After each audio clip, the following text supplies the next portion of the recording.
करने वाला नहीं है। इस समय मंदोदरी कह करके चली गई। इधर मैया जानकी जलना चाहती है, मरना चाहती है। सीता जी ने सोचा है कि 1 महीने की अवधि को रावण दिया है, 1 महीने के अंदर वो मार देगा यदि मैं बात नहीं मानूंगी तो इससे बढ़िया है कि मैं कोई दूसरा उपाय कर लूं मरने का। जिस समय मैया जानकी ने विचार किया, सीता जी को लगा कि मैं क्या करूं। अब सीता जी आत्महत्या करने लगी। सीता जी ने अपने हाथों पर अग्नि का आवाहन किया है। उस समय त्रिजटा ने कहा, सीता क्या करने जा रही हो? सीता जी ने कहा कि मैं मरने जा रही हूँ, जलने जा रही हूँ। त्रिजटा ने कहा, जल के मर के क्या करोगी? सीता जी ने कहा कि मैं जल करके अपने शरीर को राख बना दूंगी और ये राख मैं फिर पवन को बुलाऊंगी और पवन से कहूंगी कि मेरे राख को उठा करके ले जाना और भगवान श्री राम के चरणों में डाल देना। क्योंकि भगवान श्री राम के चरणों से निकली है गंगा और गंगा में जिसकी राख चली जाती है उसका उद्धार। तो वहां बड़ी लंबी कथा, लेकिन मैया जानकी जलना चाहती है, मरना चाहती है। उसी समय हनुमान जी ने वहां पर मैया जानकी को भगवान की पावन कथा सुनाई। हनुमान जी ने क्या किया कि रामचंद्र गुण बरन लागा असुनत ही सीता कर दुख भाग।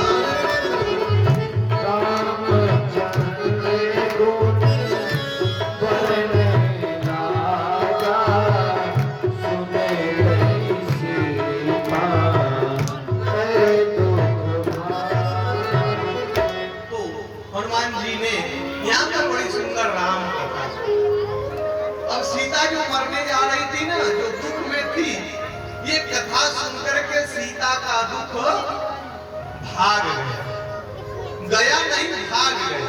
और जाने और भागने में अंतर होता है। अब आपके हम कथा करने आए, सुबह में हम लोगों की ट्रेन है 6 बजे और आप लोगों को बता करके हम लोग जाएंगे तो पुनः भविष्य में कभी आने की संभावना हो सकती है यदि बता के जाएंगे। अच्छा, ये मत सोचिएगा कि पंडित बाबा फिर आने का प्रोग्राम बना रहा, ऐसी बात नहीं है। मैं दृष्टांत दे रहा हूं। तो यदि जो व्यक्ति जाता है ना, कभी आ सकता है, कभी भी जीवन में, लेकिन जो हम आपको कुछ न बताएं और रात्रि के 12 बजे भाग जाएं तो फिर हम दोबारा आने वाले नहीं हैं।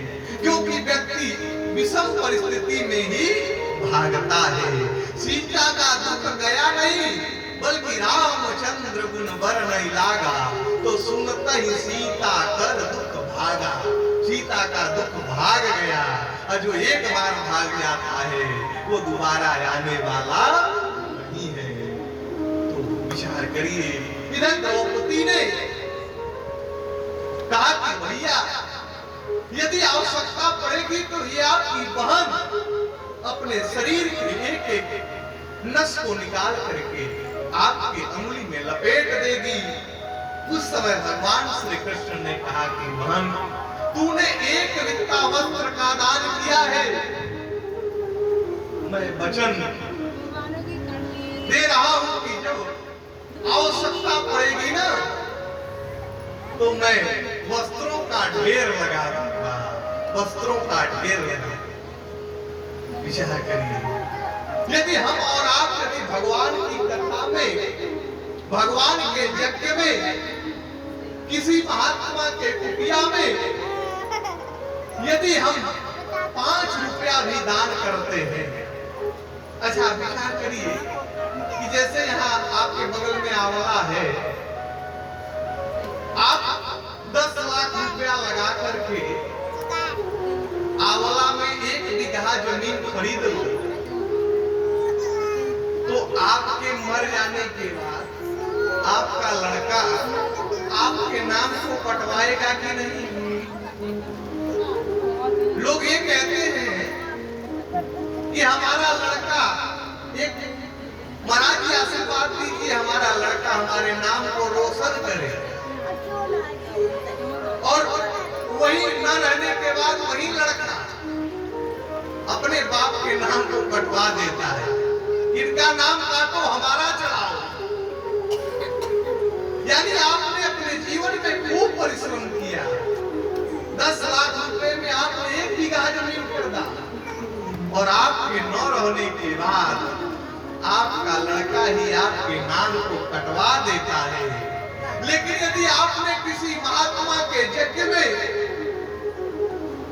किसी भगवान का मंदिर बन रहा हो, मंदिर के निर्माण में, किसी धार्मिक काम में यदि आपने 1 रुपया भी दान दे दिया और आपका दिया हुआ दान परमात्मा के रजिस्टर में दर्ज हो गया, तो आपका बेटा नहीं, आपका बाप भी आप उस नाम को कटवाने वाला नहीं है। आपका बाप भी आपके नाम को नहीं कटवा सकता। आज द्रौपदी ने 1 बित्ता वस्त्र का दान दिया है कन्हैया को। जब समय आया तो इधर धृतराष्ट्र की सभा है, स्वयं उस सभा में भीष्म पितामह बैठे हैं, द्रौपदी के 5 पति उस सभा में है। इधर दुशासन द्रौपदी के चीर को खींच रहा। विचार करिए, कहां गई मर्यादा, कहां गई मर्यादा? पूरे समाज में एक देवर अपने भाभी को नंगा कर रहा है और उसका विरोध कोई नहीं कर रहा। त्रेता में भी एक देवर हुए हैं। त्रेता वो कौन है? लक्ष्मण जी। जिस समय भगवान श्री राम जा रहे हैं ना जंगल में, सीता जी को खोज रहे हैं, और जब ऋषिमुख पर्वत पे गए हैं, सुग्रीव ने, मैया जानकी ने क्या किया था कि अपना आभूषण, एक आप कथा जानते होंगे कि एक अपने साड़ी के पल्लू में ही मैया ने अपना आभूषण बांध करके गिरा दिया, क्योंकि यदि भगवान खोजते हुए आएंगे तो उनको पता लगेगा कि सीता इधर से गिरी। तो वो जब जो पोटली गिरी है ना, तो सुग्रीव ले आकर के राम जी को दिए। सुग्रीव ने कहा कि प्रभु, यहाँ पर एक बार हम लोग बैठे थे ना, तो एक स्त्री इधर से ही जा रही थी, वो आप ही का नाम ले रही थी। वो स्त्री कह रही थी कि राम राम और राम पुकारी, वो राम राम चिल्लाती हुई जा रही थी। और उसने ये आभूषण गिराए हैं, देखिए पहचानिए, ये सीता जी के ही आभूषण तो नहीं है।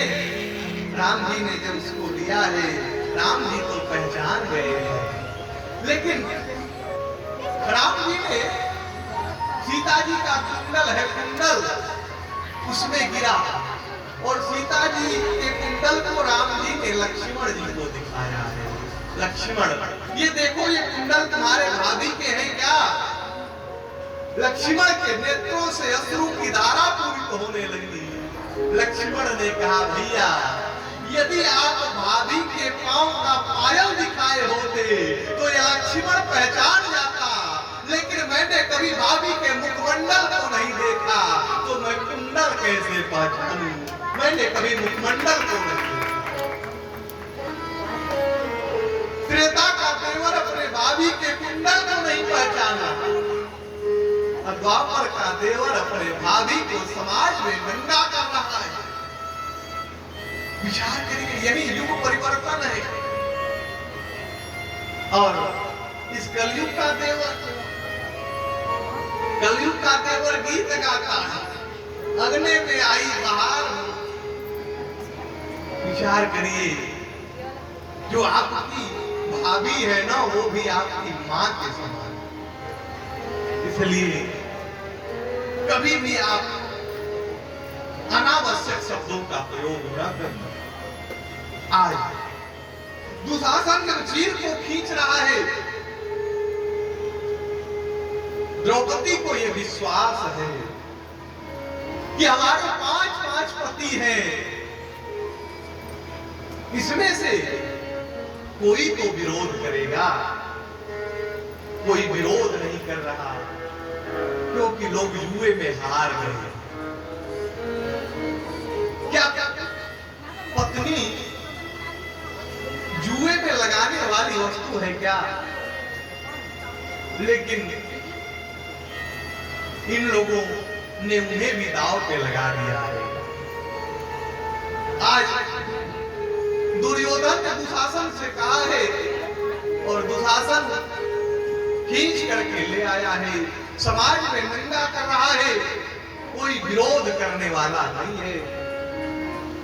जब सारे दरवाजे बंद हो जाते हैं, जब सारे दरवाजे बंद हो जाते हैं ना, तो वहीं से परमात्मा की कृपा प्रारंभ होती है। हम और आप भी अपने जीवन में बहुत चतुर बनते हैं, बहुत चतुर। हमने एक दिन बताया भी था कि जो काम बनता है उसको हम और आप बनाते हैं, जो काम बिगड़ता है उसको हम लोग भगवान के ऊपर सौंप देते हैं कि भगवान ने हमारे साथ किया। भगवान कभी किसी के साथ गलत नहीं करते, भगवान किसी के साथ भेदभाव नहीं करते। हमारा जैसा कर्म होता है उसी का फल हमें मिलता है। द्रौपदी को बड़ी समाज में इस समय दुशासन चीर को खींच रहा है, 1 मिनट के लिए द्रौपदी को भी क्रोध आ गया, क्योंकि द्रौपदी को विश्वास है अपने भाई पर। द्रौपदी को यह विश्वास है कि बेटी का बाप भले साथ छोड़ दे, पत्नी का पति भले साथ छोड़ दे, लेकिन मेरा जो भैया है कृष्ण कन्हैया, वो कभी साथ छोड़ने वाला नहीं है, वो साथ छोड़ने वाला नहीं है।